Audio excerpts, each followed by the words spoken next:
রামিসা ধর্ষণ ও হত্যার রায় রোববার ৪ কার্যদিবসের মাথায় যুক্তিতর্ক উপস্থাপন শেষে রায়ের এই তারিখ ঠিক করেন ঢাকার শিশু সহিংসতা দমন ট্রাইব্যুনাল। পল্লবীতে শিশু রামিসা ধর্ষণ ও হত্যা মামলার মাত্র ১৬ দিনের মাথায় রায়ের দিন ঠিক করলেন আদালত।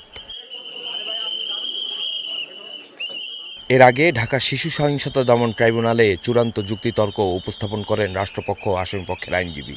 মাত্র ৪ কর্মদিবসে শেষ হয়েছে সাক্ষ্যগ্রহণ ও যুক্তিতর্ক। যুক্তিতর্কে রাষ্ট্রপক্ষের আইনজীবী জানান, সাক্ষী ও আসামির জবানবন্দি অনুযায়ী এ ঘটনায় ডলার নামে কেউ জড়িত ছিলেন না।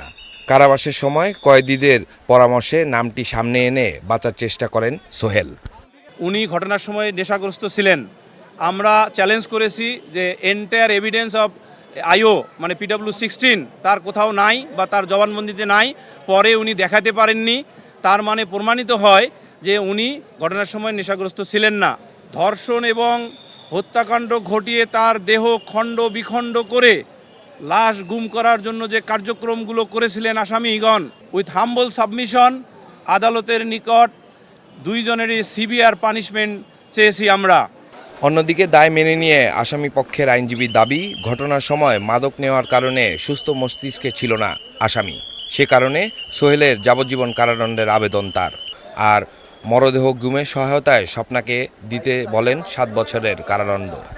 যেহেতু এই আসামি নিজেই গতকালকে বিজ্ঞ আদালতে নিজেকে দোষী বলে আদালতের নিকট ক্ষমা প্রার্থনা করেছে, সেহেতু আমি বিজ্ঞ আদালতে বলেছি তার সাক্ষ্য এবং রাষ্ট্রপক্ষের সাক্ষ্য আমাদের যুক্তিতর্ক অনুযায়ী বিজ্ঞ আদালত ন্যায় বিচার যেন প্রদান করে। দেশের ইতিহাসে দ্রুততম সময় শেষ হলো এ মামলার বিচার কাজ। ৭ জুন রায় হলে এর কপি পাঠানো হবে উচ্চ আদালতে। Taslim Hossain Roni, star news, Dhaka.